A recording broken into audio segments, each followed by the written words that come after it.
So I just love all of the people that are looking at artificial intelligence and are saying that it can't replace the human mind because it doesn't look and feel like the human mind. It doesn't do the same tasks as the human mind. I just personally think it's a bit of a pretentious argument.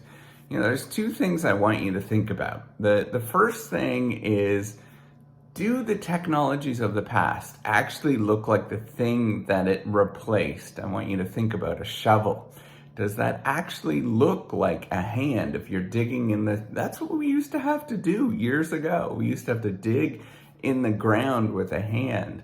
So does the shovel actually look like your hand? Kinda, but not really. It's kind of a close replication of it, but I wouldn't say that there's any similarity between the two versus just having that flat piece of thing that you stick into the ground. Um, you know, and even if it was the case that it looks like the human mind, I believe it's a bit of a pretentious argument because it assumes that we understand what the human mind looks like and has a sort of basic pattern of what we actually look like in terms of what's going on in there. Frankly, all of our models, as far as I'm concerned and what I've seen, are not very good. They don't replicate the reality of what actually is going on, even within learning about how things actually happen. The basic model that I know is some sort of reinforcement learning model, which is very similar to what's going on with all of the AI stuff. And that reinforcement learning model that is built in this sort of neural net and all that kind of stuff, they're not especially good replications of how things work. We have this idea that there's an action and then there's a reward and you perform this action to get this reward, and if you sort of do that action repeatedly, we'll actually get more and more reward. Well, the problem is that that's not how life actually works. Most of us actually don't do things. When we do things, we don't get a reward. It doesn't happen, right? You never get somebody is going to never, people are not going to say, hey, you did a good job today. Like, what world do you live in where you hear that? Like, other than in kindergarten, where they do things right, by the way, but all the rest of life, that never happens. None of that stuff actually happens. Do you put in more work and all of a sudden you get all this extra income that's coming in? Most people, that's not what actually happens.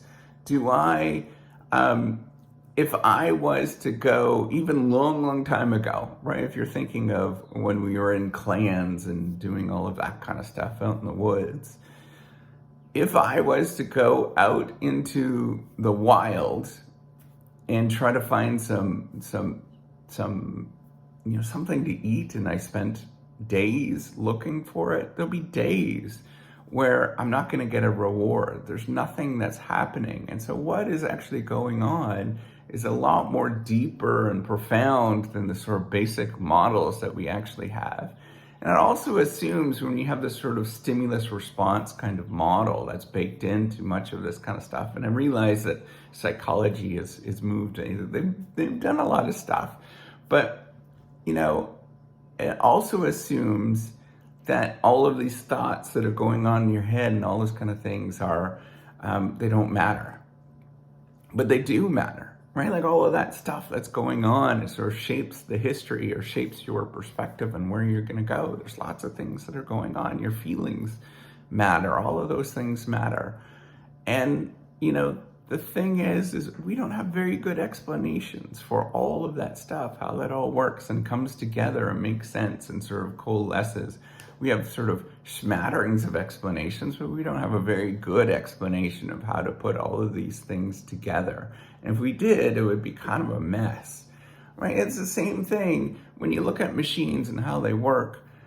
You look at a machine, you look at a rocket ship, right? I went to the Kennedy Space Center years ago, and there's a big Apollo 11, I believe, rocket ship that's in there. When you look at it, it's like, this thing is incredible. It's massive, but it's got all these different subsystems, and the people that are working on the subsystems don't talk to the people that work on the entire rocket ship, but it somehow gets built, it gets done. And we have to sort of think about this, right? That the human mind and how we actually interact in the world is extremely complicated. But so are these AI systems that we have. Everything that we're actually using are extremely complicated. And anybody that looks at it can't be dismissive of the fact that it probably likely will replace much of our work and how we do things and be an important part of society. Now, how we classify what that actually is, that's a tricky thing. When intellectual property is created using different artificial intelligence, I don't know what to make of that. I don't know who actually owns that. I don't know what is going on, what we think about this. Many of what's going to happen, the challenge that we're going to face is not necessarily that we should be worried about them machines replacing our brains and all that kind of stuff, which they will. They're an extension of what we're doing, but how do we actually handle this thing? What are the social norms that are going to pop up around this kind of stuff? And frankly, I'm not terribly worried about the social norms that are going to pop up, but they're going to be very different than how we understand it today is going to be a lot different than what it will be in 30 years from now. And yes, there'll be lots of people that will be displaced in the current ways of doing things. And I don't know what the world is going to look like. In fact, it's probably really difficult to sort of imagine that, but it's certainly going to be different. It's certainly going to be really strange when we have machines that will do computations, that will figure out things that are vastly more difficult than what we can figure out on our own. I don't know when we can start embracing that and saying, hey, you know what, this has been happening for a very, very long time. This is a simple extension of getting a stick many years ago. And all of that has been building on top of it, where we first realized a stick is a digging instrument. And when you start to think about this as like, this is just a simple extension, and we will figure out all of what's going to happen. And yes, there'll be in the immediate term, probably in the very near term, in a couple years, there'll be lots of people that their jobs will be ultimately replaced. And now what are they going to do? Hopefully they'll find other creative things where they interact both with machines and humans that will make their life more rewarding, more interesting. Come up with different ways to think about things and various, just be more of who they are. Maybe we'll end up going and becoming more caregivers, for example.